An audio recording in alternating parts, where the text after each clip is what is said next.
저희가 부처님 탄생지인 룸비니에 왔죠. 룸비니에서 부처님이 태어나실 때 오후 정오가 좀 지난 시간이었다고요. 원래 그 시대 가풍상 원래 여자가 임신하면 자기 고향에 가서 애를 낳는 풍습이 있었다고 합니다. 마야 부인도 당신 고향에 데바다라는 곳인데 그쪽으로 가서 애를 낳으려고 이렇게 카필라 바스투 카필라 성에서 나오셔서 중간에 이렇게 좀 강을 지나다가 좀 쉬어가자 하고서 오후에 잠시 쉬게 된 거예요. 그때 당시에 오른쪽 잠깐 쉬려고 해서 오른쪽에 나무를 탁 집었는데 그 나무를 탁 짓자마자 산기가 느껴졌다고요. 산기가. 그래서 그때 진통이 시작돼 가지고 부처님을 그때 이제 낳으신 거죠. 그래서 원래 고향에 돌아가셔서 부처님을 낳으시려고 했지만 부처님을 중간에 낳으셨기 때문에 다시 카필라 성으로 돌아갔습니다. 우리가 지금 시간이 언제쯤 되냐면 지금 오후 3시 33분이네요. 오후에 분명히 나으셨을 거예요. 지금과 같은 어떤 분위기, 고요한 분위기였을 것이고, 그때 부처님이 이곳에서 태어나셨다는 우리가 징표를 봤잖아요. 부처님이 정확하게 태어나신 곳이라는 징표도 보게 되고, 그리고 범천 왕이 내려와서 오른쪽 옆구리로 이제 마야 부인이 부처님을 낳는 것을 이제 받드는 장면도 보게 됐습니다. 지금의 우리가 성지가 와 있기 때문에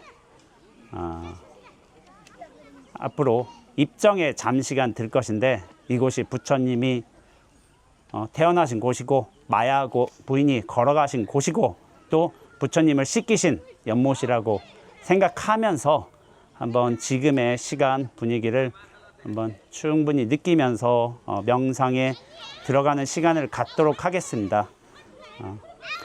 우리 선원 선배 어른 스님이신 해신 스님 죽비에 맞춰서 명상에 들어가고 이후에 법문을 듣는 걸로 하겠습니다.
예, 앉은 채로 법사 스님께 삼배의 예를 올리도록 하겠습니다.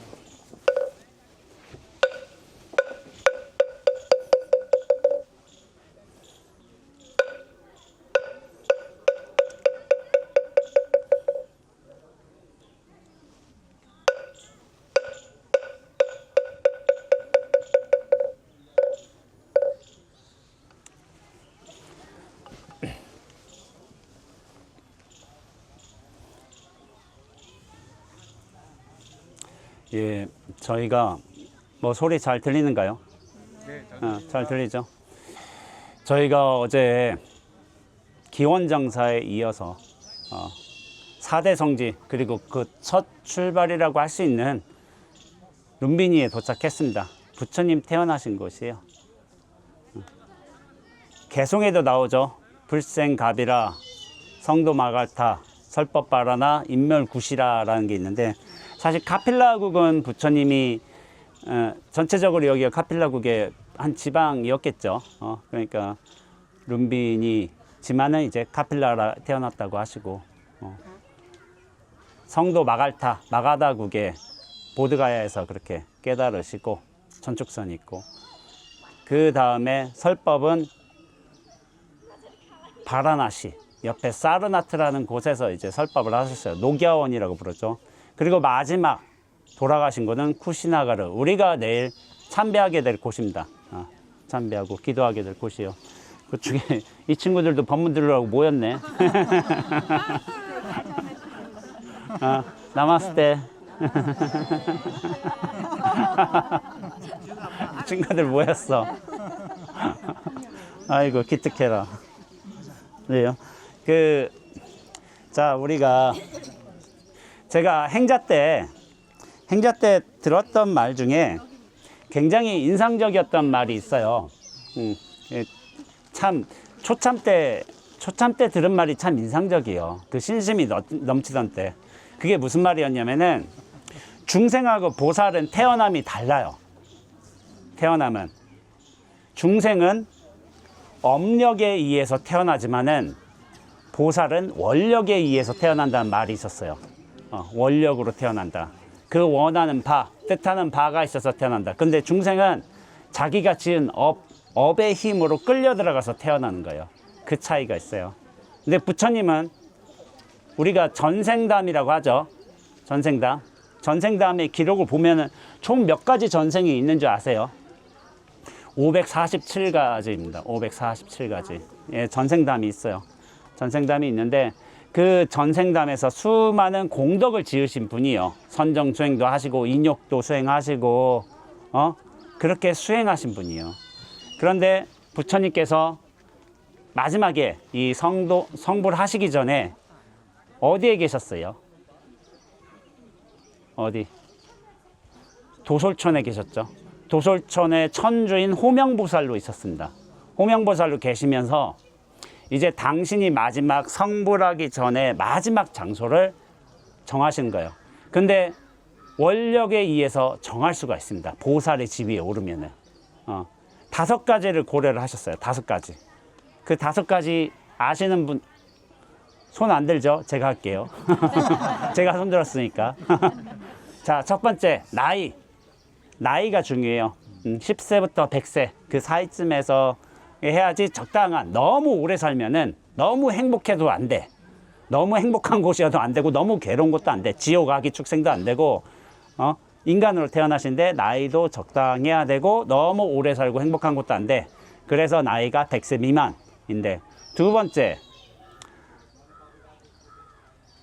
세계를 정해요. 우리 지구가 여기가 무슨 세계로 들어가죠? 중생세계 말고 그죠. 남선부주에 들어가고 남선부주에 그리고 카필라 바스투라고 지금 카필라 성이 있는데 카필라 지역을 딱 선택하신 게 여기가 좋겠다 해가지고 선택을 하셨어요. 근데 이건 또 얘기가 너무 길어질 수가 있는데 왜 여기를 선택하셨을까? 수많은 뭐 아메리카도 있고 뭐 다른 데도 있잖아요. 뭐 유럽도 있고. 근데 그 당시에 여기 이 인더스 문명이 정신문화가 엄청나게 발달했습니다. 그때 요기들이 많았죠. 맞습니다. 요기들 많았고 이미 힌두 종교가 이미 정신 문화가 굉장히 발달한 나라 중에 하나였어요. 그래서 이 정신, 고귀한 깨달음이 들어가려면 정신 문화 수준도 높아야 돼, 사실은. 낮으면 안 돼. 낮은 데 가서 그걸 설할 수가 없는 거. 이걸 받을 수 있는 거는 그 당시에 정신 문화가 굉장히 높았던 요 주변, 인도 문명, 요가 문명이 발달한 곳이어야 된다는 특징이 있었어요. 저는 그렇게 생각을 해요. 다른 데선 설할 수가 없었다. 그런 게 있었고, 세 번째 지역을 정했죠. 네 번째는 뭐냐면은 가게를 정해요. 가게는 뭐냐면은 부친의 혈통이에요. 부친의 혈통인데 요 정반왕이라고 부르는 우리 부처님의 아버지는 굉장히 고귀한 혈통이었어요. 정통성을 가지는 어떤 세계의 기원에서 비롯한 정통성을 가지는 고귀한 혈통이었어요.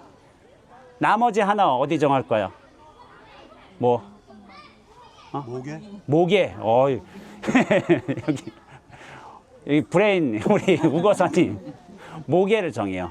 부모예요. 부모. 네 번째, 다섯 번째. 모계는 뭐냐면은 굉장히 정갈한 의식을 가지고 있고 계율을 잘 지키고 그리고 그 가문도 굉장히 순수하고 그런 모계 혈통을 정했습니다. 그렇게 해서 정하신 분이 사실은 마야 부인이에요. 마야 부인. 근데 부처님이 딱 관을 하셨어. 호명보살로서. 그 당시에 호명보살로서 딱 관을 하니까 모친의 수명을 본 거야. 수명을 봤는데 40세하고 몇 개월인 거야. 그러니까 부처님이 태어나시고서 일주일 뒤에 돌아가신다는 걸 미리 아셨어요. 아셨어. 근데 이런 생각이 들지 않아요? 왜 좀 부모님하고 행복하게 살고 오랫동안 지내고 그렇게 하면서 좀 바르게 크고 깨달음의 길로 가면 좋겠다는 생각도 들지만은 일부러 당신이 태어나시고 일주일 뒤에 돌아가실 분을 정하신 거야. 좀 더 좋은 분이 있을 수도 있는데 이를테면은.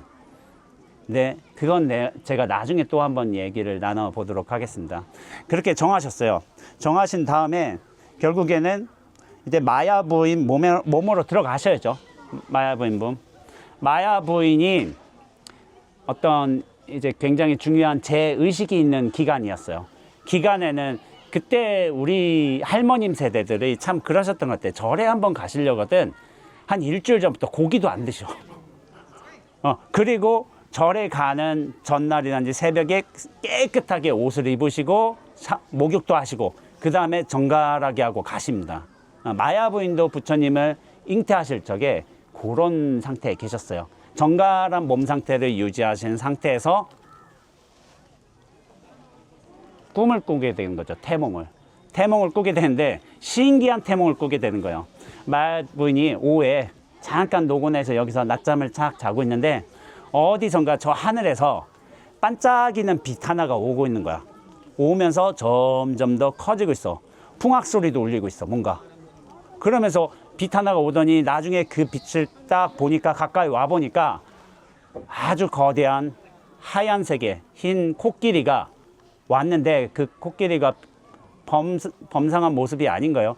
6개의 상아가 달려 있어요. 보통 코끼리는 2개의 상아가 달려 있죠. 근데 6개의 상아가 달린 비범한 코끼리가 갑자기 내려오더니 마야 부인의 옆구리로 탁 들어가 버렸습니다. 오른쪽 옆구리로 탁 들어가 버렸어요.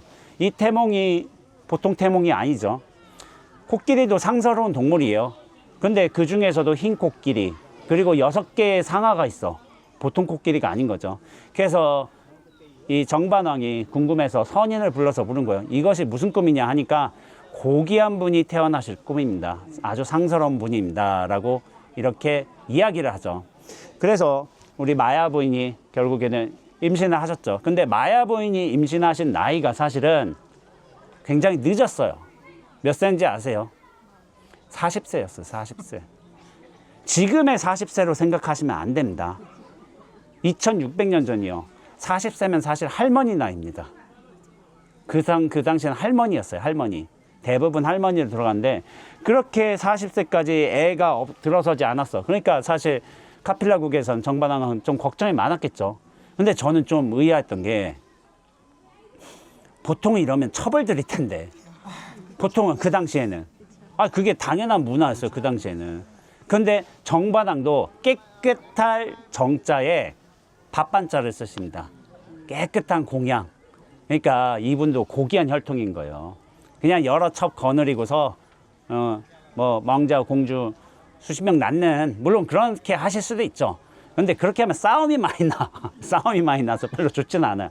근데 그렇게 해서 결국에 기다리다가 마야 부인이 40대에 그렇게 태몽을 꾸시고 결국에 부처님을 낳으시려고 원래 처가로 간다 했죠. 처가로 자기 원래 친정으로 동쪽 문으로 나와서 카필라궁 나와서 이렇게 가다가 이 룸비니 동산에서 산기를 느끼고서 나뭇가지를 잡았는데 그때서야 이제 애를 낳은 거예요. 근데 이게 참 중요해요. 뭐냐면은 이 룸비니라는 곳이 사실은 큰 의미가 있는 곳이었겠어요?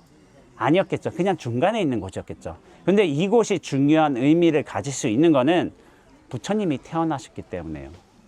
그래서 의미를 가질 수 있는 것이지 사실 그전에 그냥 시골 마을 수준 언덕 그 수준이었을 거예요. 근데 또 그때 마야 부인이 오른손으로 잡은 나무가 뭐냐면 무우수라고 해요. 무우수. 무우가 무슨 말이에요? 근심이 없다. 근데 그 나무가 처음부터 무우수였을까요? 아니었을 거예요. 제 생각에는. 마야 부인이 잡았어요. 부처님 나올 때. 그래서 무우수가 된 거지. 그전에는 그냥 대충 이름도 없고 뭐 무슨 토깽이 풀 뭐 이렇게 불렀을 수도 있어. 말하자면은. 그런데 성스러운 일이 벌어지면 성스러운 이름도 갖게 되는 거예요. 이 마야 부인 보세요. 어제 우리가 10대 제자의 탑은 없어. 그런데 앙굴리말라 탑은 있어. 그리고 또 무슨 탑이 있었죠? 수다타 장자의 집터 탑처럼 만들어 놨죠. 마야 부인 탑이 있어. 심지어는 부처님이 유성출가 하실 적에 칸타카라는 마부를 데리고 가거든요.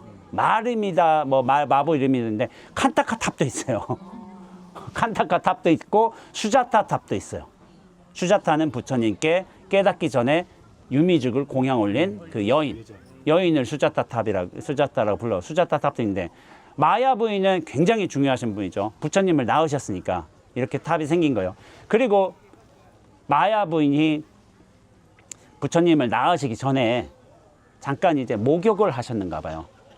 그래서 법현 스님의 5세기 때 어떤 기록을 보게 되면은 여기 어디 주변에 강이 있었는가 봐요. 그 강이 결국에 마야 부인이 당신이 몸을 씻고서 부처님을 낳으신 곳이기 때문에 굉장히 성스러운 강이에요. 성스러운 강이기 때문에 스님들이 그 5세기라면은 지금부터 한 1500년 됐죠.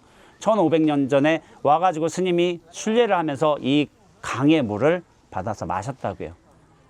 원래는 그냥 또랑이었겠죠. 그러나 마야 부인이 씻으셨어. 씻고 난 다음에 부처님이 나오셨어. 성스러운 강이 되는 거예요. 성스러운 강이 결국에는. 그러면서 이런 생각을 하게 돼요. 마야 부인이 이렇게 나오셨으니까 이렇게 고귀한 사원도 지어졌잖아요. 훌륭한 자식을 낳으면 나의 덕망도 높아집니다. 여기는 대부분 실패하신 것 같아요.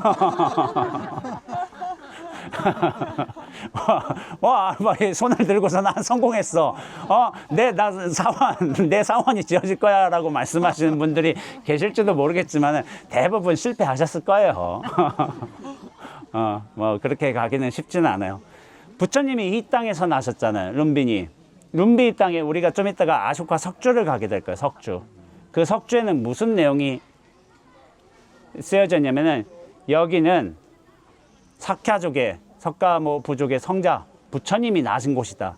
이 성스러운 곳이기 때문에 이 룸비니는 조세를 면해준다. 세금을 안 해요. 세금을 안 내고 또 여기서 생산되는 곡식에 또 세금을 내야 될 거예요. 나라에. 원래는 6분의 1이었다고요. 근데 8분의 1까지 줄여줘요. 성스러운 곳이 되면은 아주 수많은 특혜들도 주어진다. 아쇼카 대왕 때 그렇게 이게 명령을 하신 거예요. 대왕이. 그렇게 명령하시면 그렇게 따르게 되어 있지, 당연히. 그래서 저도 아까 전에 우리 자식들 대비 사원 해가지고 제가 농담을 했지만은 우리가 성스러운 인물이 되면은 혹시 압니까? 뭐 대통령이 여기는 성역으로 구해서 세금을 면해주고, 근데 저도 그렇고 그런 건 없을 것 같아요. 아직 많이 부족해가지고 다다다다다 다음 생에는 한번 한번 노려볼 만도 하겠지만은 금생엔 글렀어요 저도.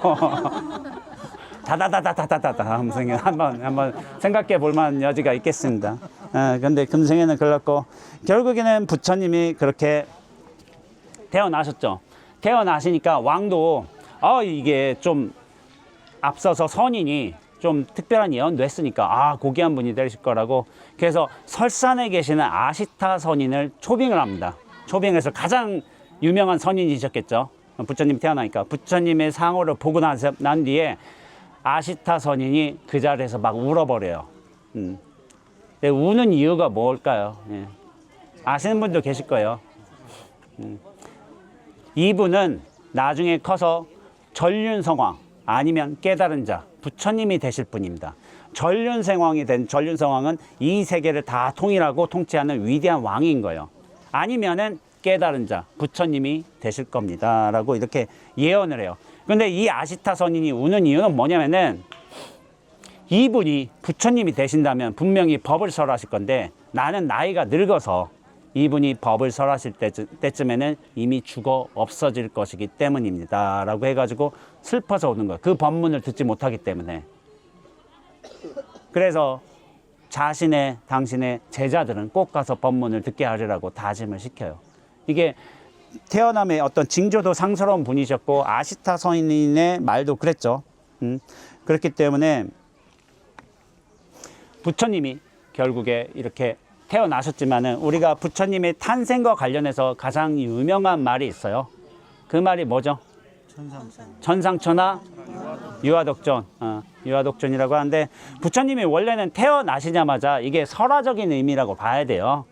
태어나시자마자 한 손은 하늘을 가리키고 한 손은 아래를 가리키고 천상천하 유아독존 하셨는데 사실은 그 전에 동서남북으로 해서 7걸음을 걸으셨다고요. 동쪽으로 7걸음 걸으시고 서쪽으로 7걸음 걸으시고 남쪽 북쪽 해가지고 7걸음을 걸으신 거예요. 근데 7걸음에 상징적인 의미가 있습니다. 왜 7걸음이냐면은 6걸음이 아니고 5걸음도 아니고 7걸음은 육도윤회를 뜻합니다. 육도윤회. 육도윤회를 한 발 더 나가서 그걸 벗어나신 분이에요. 우리 중생들은 자기의 업력에 따라서 육도윤회에 태어나게 돼 있어요. 근데 부처님은 처음부터 그냥 깨달음을 예정하고 태어나신 분이에요. 예정하고 태어나신 분. 근데 아기가 태어나서 천상천하 유아독존이라고 얘기를 했다면 뭔가 좀 사실적으로 좀 맞지는 않겠죠. 또 마야 부인이 옆구리로 해서 이렇게 태어났다 부처님이. 그것도 사실은 좀 맞지는 않죠. 상징적인 의미로 봐야 돼요. 상징적인 의미. 근데 왜 옆구리로 태어났느냐에 관해서는 그게 있어요. 예전에 요 힌두교라든지 브라만교의 어떤 믿음에 따르자면은 각 계급이 4가지가 있죠. 첫 번째 브라만 있고, 브라만은 신의 어디에서 태어나냐면 입에서 태어납니다. 입에서 태어난 사람들이 입에서 딱 태어난 사람. 그래서 이 사람들은 브라만은 입으로 축복을 해요. 계속 독송을 해요. 입만 써요. 브라만. 그 다음에 크샤트리아. 지배계급이죠. 지배계급. 지배계급은 뭐냐면은 신의 팔에서 태어났다고요. 팔은 뭐냐면은 세계를 모두 다 감싸 안으면서 통치한다는 뜻을 가지게 돼 있어요. 바이샤는 신의 배에서 태어납니다. 배는 뭐냐면은 우리가 생명 유지 활동이에요. 생명을 유지하고 번창하게 하고 그런 일들을 하는 거예요. 그래서 생산 활동을 하는 사람들은 바이샤 계급으로 들어갑니다.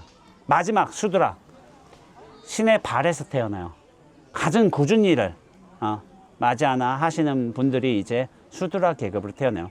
근데 부처님이 왜 옆구리로 태어나셨냐 할 적에 이것을 상징적인 의미로 받아들인다면은 배에 가깝잖아요. 통치자라는 거예요. 통치자. 이 세상을 통치하는 사람으로 태어나신다 하는데 그런 의미로서 받아들일 수가 있습니다. 근데 앞서 말했다시피 부처님이 태어나시면서 7걸음 걸으시면서 천상천하 유아독존이라고 이렇게 말씀을 하셨는데 사실은 그 뒤에 말이 되게 중요해요. 그 뒤에 말. 우리가 그 말만 알고 있어. 천상천하 유아독존. 그 뒤에 말이 뭐예요? 일체계고 아당안지요. 이게 굉장히 중요한 말입니다.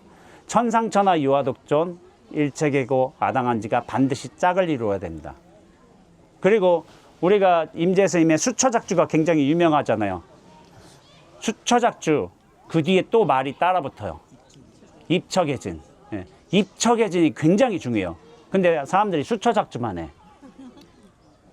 천상천하 유아독존, 하늘 아래 하늘 위 오직 나 홀로 존귀하다.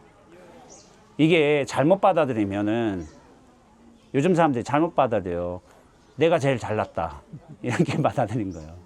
아니에요. 그렇게 받아들이면 안 되고 뒤에 말을 봅시다. 일체계고 아당안지라고 했어요. 3개 계고 했어요.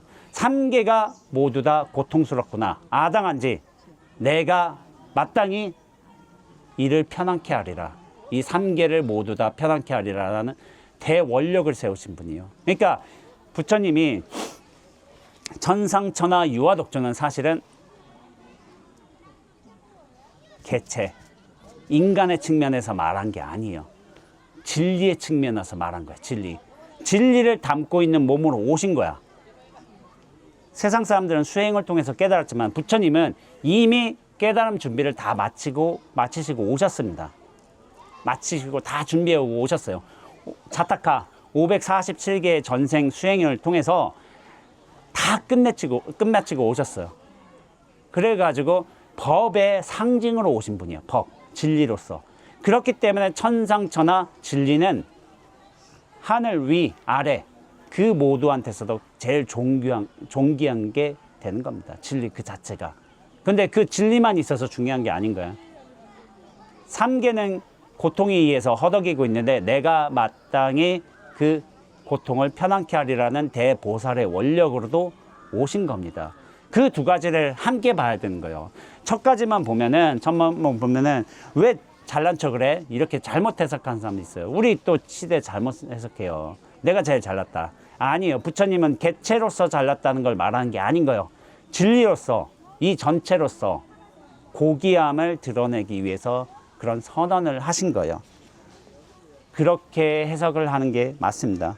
그렇게 하시다가 부처님께서 저희가 원래는이 아니고 여기가 부처님 태어나신 곳이지만은 우리가 카필라성을 가보지는 못해요.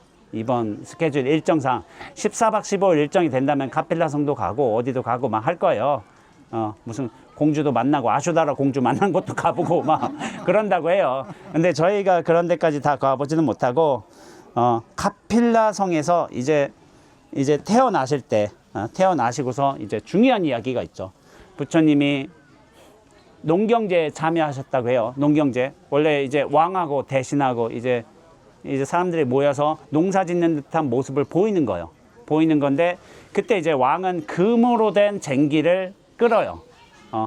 백성들과 함께. 그 다음에 대신들은 은으로 된 쟁기. 그 다음에 일반 백성들은 철로 된 거. 그런 걸 끌겠죠. 그러면서 농경제를 왔다가 부처님이 좀 깜짝 놀라시게 되죠. 충격을 받게 되시죠. 왜냐하면 왕은 이렇게 슬쩍 하고 말겠죠. 왕은 이제 모양만 잡는 거지 한 3시간, 4시간 하진 않잖아요, 사실은. 삼성전자 사장이 와가지고 아무리 전자 체험한다고 해서 잠깐 이렇게 체험하는 거지. 그거 뭐 일주일 하지 않잖아요, 사실은. 체험 본보기만 보여주는 거예요. 대신도 그렇고. 근데 거기에 있는 실제 농부들은 굉장히 힘들게 일하고 굉장히 좀 늙어 있는 모습이겠고 힘들어하는 모습이겠고 궁궐에 살다가 그런 모습을 처음 본 거예요. 궁궐에서 편하게 지냈죠. 그러다가 그런 모습을 처음 보면서 굉장히 좀 의문에 빠졌습니다. 왜 저 사람들은 저렇게 힘들게 사는 걸까? 그러면서 또 상징적으로 드러난 게 쟁기질하면서 벌레가 딱 튀어나와. 벌레가 그 튀어나왔는데 뚱방 잘려져 있어. 어떤 벌레는 탁 나왔는데 막 바닥이면서 지렁이 같은 게 움직일 수가 있겠죠. 그걸 또 새가 또 탁 채가서 먹고 있어. 그러니까 저희들도 생명인데 태어나자마자 이렇게 죽게 되고 저게 뭘까? 그런 깊은 의문에 사로잡혀 있죠. 근데 일반적인 왕자라면은 그런 생각을 하지 못합니다. 저거 당연한 거지. 우리는 당연히 금쟁기로 그렇게 하는 거지. 저 사람들 원래 노예계급이 많았어요. 그 당시에 사실은. 노예계급이 많아서 저 사람들은 원래 저렇게 사는 거야. 그걸 당연하게 여겼을 텐데 부처님은 그걸 당연하게 여기지 않았어요. 이게 뭐냐면은 감지력이에요. 감지력이 뛰어나신 분이에요. 어떻게 보면 감지력이 뛰어나면은 사실 세상 살기는 불편합니다. 뭐가 자꾸 감지가 되니까. 왜 이런 일이 벌어지지? 왜 이렇게 불평등한 일이 벌어지지? 그래서 여기는 불편한 사람들이 많이 모였어요. 편한 사람들은 놀러 갔지 이런 데 안 와요. 다 놀러 갔어. 좋은 시절에. 여기 감지력이 뛰어나서 괴로운 사람들 모인 거야. 여기는. 감지력이 뛰어난 사람들은 괴로움의 근원을 찾아서 해석하려고 해요. 근데 제가 말씀드리잖아요. 아까 전에 왜 부처님 어머니가 일주일 만에 돌아가셨을까? 저는 이것도 선택이라고 보고 있습니다. 선택이에요, 선택. 일부러 그렇게 선택을 하셨어요, 부처님께서. 어머니하고 같이 행복하게 살 게 아니라. 원래 이런 말이 있잖아요. 아버지는 하늘, 어머니는 땅. 이런 말이 있잖아요. 우리 하늘과 땅이라는 비유가 있었잖아요. 우리가 태어날 적에 사실은 어머니, 아버지 같이 사는 게 맞아요. 맞는데 부처님은 태어나실 때부터 어머니가 돌아가셨어요. 거의 일주일이면 기억이 없잖아요. 그래서 이모인 마하파자파티가 시집을 안 갔어. 그때 어머니 애 낳을 때까지도. 그이도 참 노처녀 있던 셈이죠. 뭐 얼마 차이 나는지 모르겠지만은. 그래서 그 당시의 전통에 따라서 정반왕의 부인으로 오게 돼요. 그래서 사실은 이모가 자기를 키우게 된 거예요. 이모가 자기를 키우게 됐는데, 그렇다면은 부처님은 사실 예외적이에요. 예외적. 왜 그러냐면은 일반적으로 그 시대에 부모 중에 한쪽이라도 없으면 굉장히 힘들었을 것입니다. 우리 시대만 해도 100년 전에 부모 중에 한 분만 안 계셔도 시집장가 가기가 굉장히 힘들었습니다. 100년 전에. 몇십 년 전에도 힘들었어요. 근데 그 2600년 전에 보통 힘든 일이 아니었겠죠. 근데 부처님은 예외였어. 왜냐하면 왕족이었으니까. 그리고 이모가 있었으니까. 그러나 처음부터 자기 태어날 때부터 어머니가 안 계시다는 어떤 부재감, 상실감은 분명히 컸을 거예요. 그러면서 나는 왜 어머니가 없던 것일까라는 스스로의 어떤 의문이 들지 않겠어요? 스스로에 대한 어떤 성찰도 하겠고, 그런 성찰의 힘이 굉장히 크셨던 분이에요. 그래서 농경제에서 그렇게 벌레 죽어가는 모습, 벌레가 채워가는 모습, 저 노예들이 힘들어하는 모습, 그것을 예민하게 감지할 수 있었던 거예요. 일반 사람들은 감지하지 못하는데.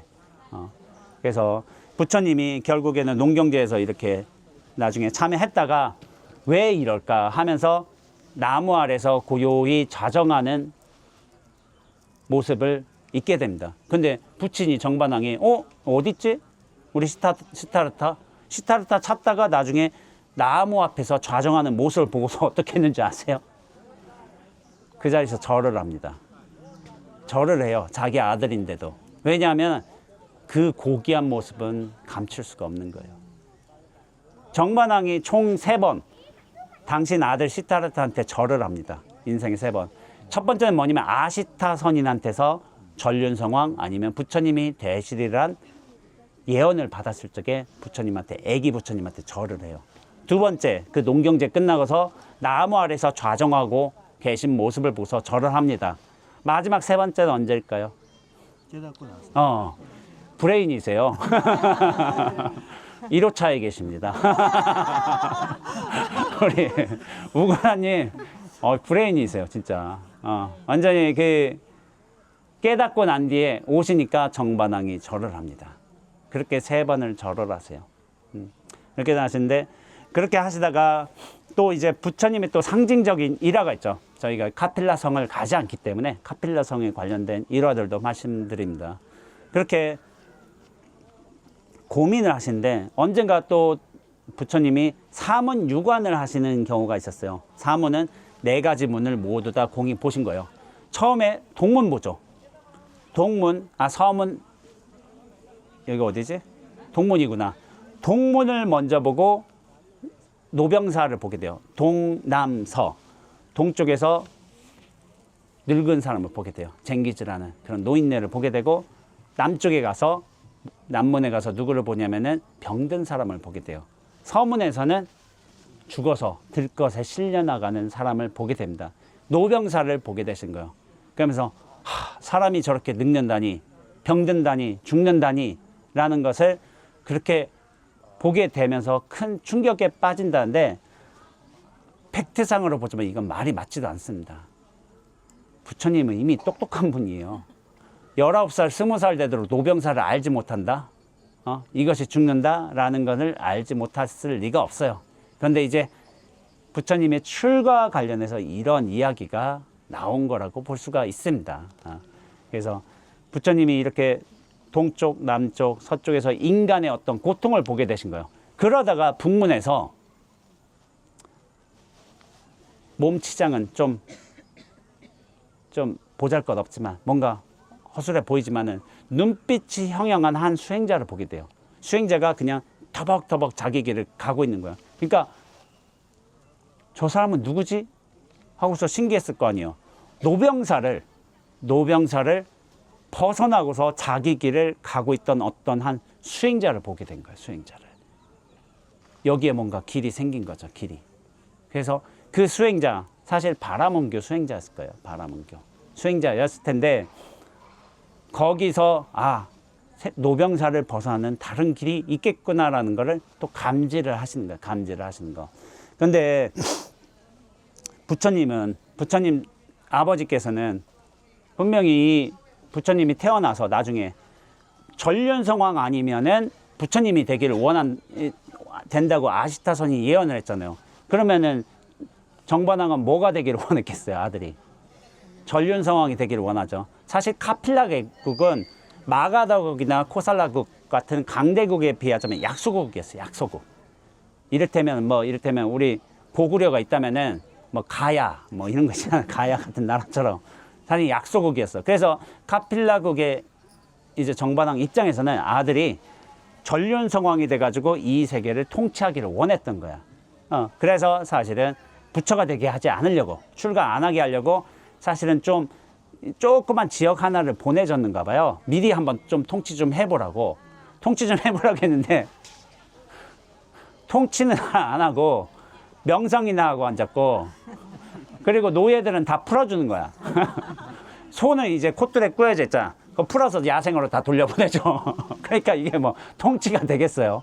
노예들 풀어주고, 소 다 염소 다 풀어주고, 지금 본인은 나무 아래에서 좌정이나 하고 앉았고. 그러니까 위험함을 느끼잖아요. 위험을 느끼니까 나중에 어떻게 하냐면은 방법이 있어. 일찍 장가 보내버려요. 장가 보내버려. 근데 그 나이가 또 일찍도 아니었어요. 29살에 출가하셨잖아요. 그럼 28에 장가를 보냈잖아.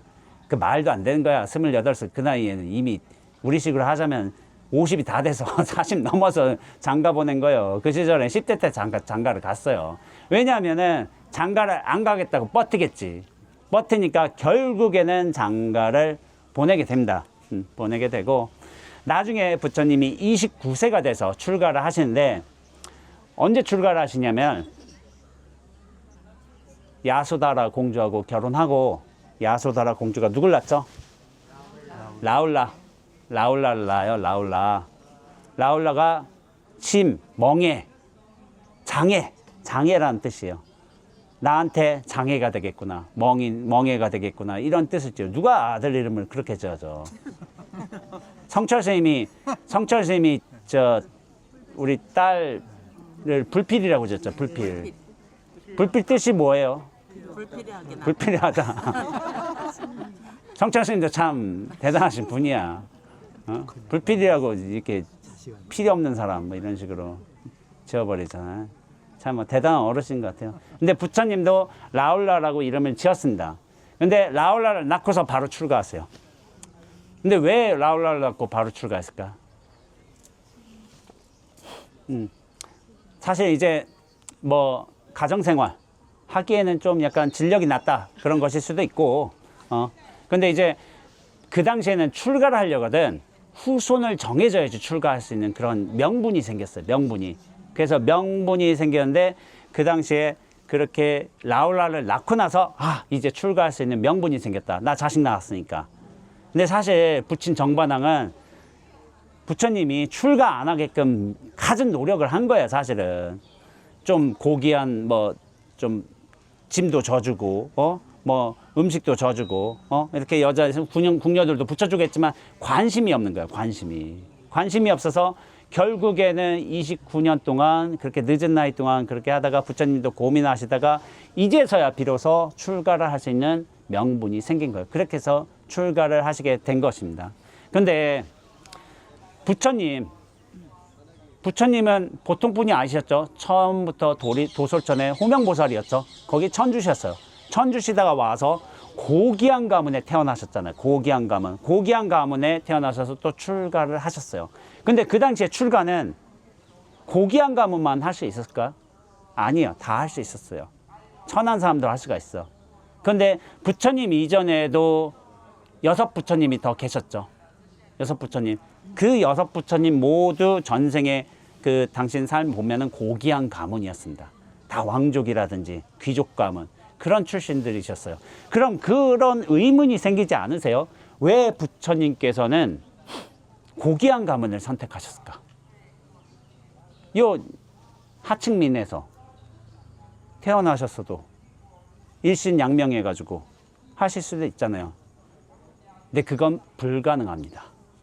여자도 안 돼요. 시대적 상황이 그렇기 때문에. 이 노예 계급으로 태어나면은 평생 일만 하다 가야 돼요. 일만 하다 가야 되고 노예 계급이 발언을 했다? 그런 일 없습니다. 그 시대 2600년에 여자도 그랬어요. 여자도 남성과 동등한 인격적인 대우를 받지 못했어요. 발언권이 없었어요. 비구니 팔경법이라는 게 있는데 나중에 마하파자파티 해가지고 이무가 출가하잖아요. 비구니는 발언권이 없어요. 발언권이 없게 되고 그 시대는 평등하지 않았던 세대입니다. 신분제도 있었고 그렇기 때문에 그 신분제에서 말을 할 수 있는 권한이 있는 사람은 귀족 아니면 왕족이에요. 그거를 선택하신 거예요. 이 깨달음을 말할 수 있는 사람이어야 돼. 물론 부처님이 수두라 계급에서 태어나셔서 말을 할 수도 있었어. 근데 시대 정황도 봐야 돼요. 제가 늘상 비유를 하지만은 어떤 주장을 한다고 쳐봐. 학벌주의를 타파합시다 하고 주장을 하는데 이를테면 한 명은 하버드대 출신이에요. 하버드대 학벌주의 타파합시다 이렇게 주장한다고 쳐봐. 서울대가. 근데 여기 제가 김천 증산에 사는데 증산에 조그만 대학에 학벌주의 타파합시다 얘기하자면 안 통해요. 서울대 나오고 하버드 나온 사람이 그 얘기를 하면 통해. 귀족에서 오히려 귀족의 모든 유리한 점을 다 버립시다. 귀족이 얘기한다면 그 얘기가 통해요. 천민 쪽에서 얘기하면 안 통해요. 그 시대적 정황도 읊으신 거예요. 정신적 문화가 발달해 있는 그 지역도 이미 봤고 지역도 봤고 그 계급도 본 거예요. 남성, 여성의 어떤 역할도 본 것이고 그걸 당신의 깨달음의 법이 널리 퍼지게끔 하기 위해서 이거를 다 세팅해 놓으신 거예요.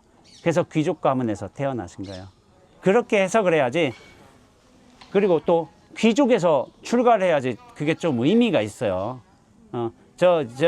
구두 닦기가 출가해서 이렇게 하는 것보다는 왕자가 모든 세속 권력을 다 버리고서 출가해야지 그게 고귀한 일이 되는 거예요. 고귀한 일, 고귀한 성취도 되는 것이고.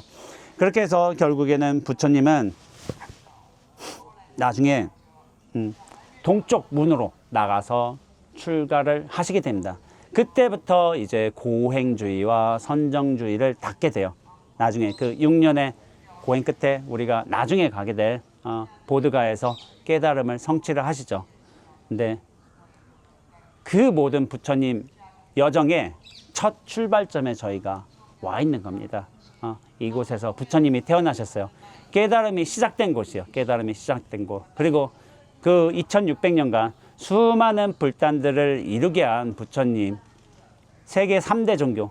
3대 종교인데 3대 종교 중에 하나 그 성인이 나신 곳이요. 나신 곳이기 때문에 우리가 당연히 이 자리에서 경배를 해야 되는 것이고 부처님 의미를 탄생하신 의미도 또 한번 들어보신 것이고 거기를 한번 참배를 하는 것이요. 그런 차원에서 저희가 이렇게 룸비니에 왔습니다. 룸비니에 왔고 우리가 카필라성이나 다른 일정까지는 가지 못하지만 우리가 나중에 아쇼카 석주까지 보게 될 것이에요. 거기에 그렇게 쓰여져 있는 거예요.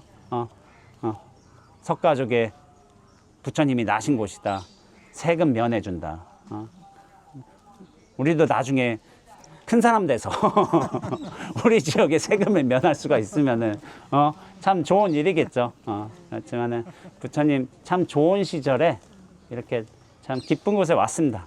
이렇게 법문 들으셨으니까 이런 곳을 한번 의미를 다시 한번 생각해 보시면서 한번 석주도 보고 한번 호수도 한번 들여다보고 하는 것으로 하겠습니다. 예.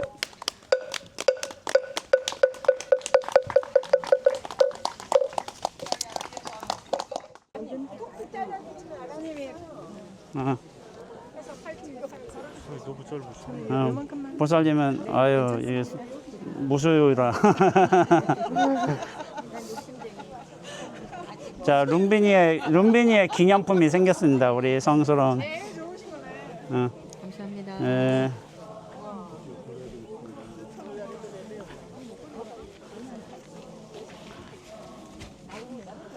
아이고. 초보자 욕심쟁이.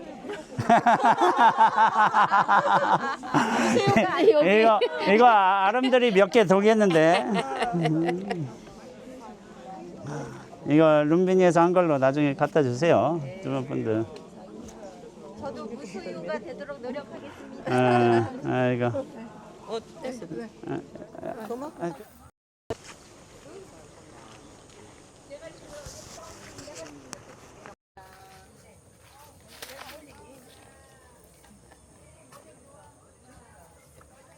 소원지 잘 달았네. 소원 잘 이루세요.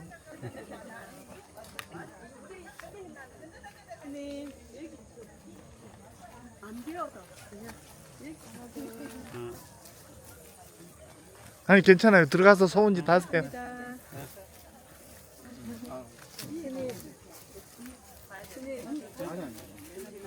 시아 바람문 앞에 하나만 사진 좀 부탁드릴게요. 시야 바람만. 예, 요거. 그래. 예, 예. 한번 잡고 있자. 네, 감사합니다, 스님. 인증샷까지 또 찍으셔야 되는데. 감사합니다. 저기 저도. 어디. 벤치마킹 하고 있어요. 앞으로 저 3m 위에다 걸어놓으세요. 봐주세요, 스님. 어디? 아니 저 이거 스님 다 넣었어요.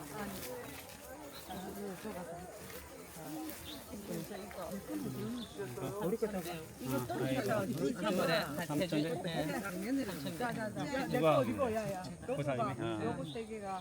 여기다. 3,000배 회야. 네. 바로 스님 기도드립니다. 스님 나중에 같이 해주셔야 됩니다. 3,000배. 아니 마지막에 이제 다다다다다 감사. 네.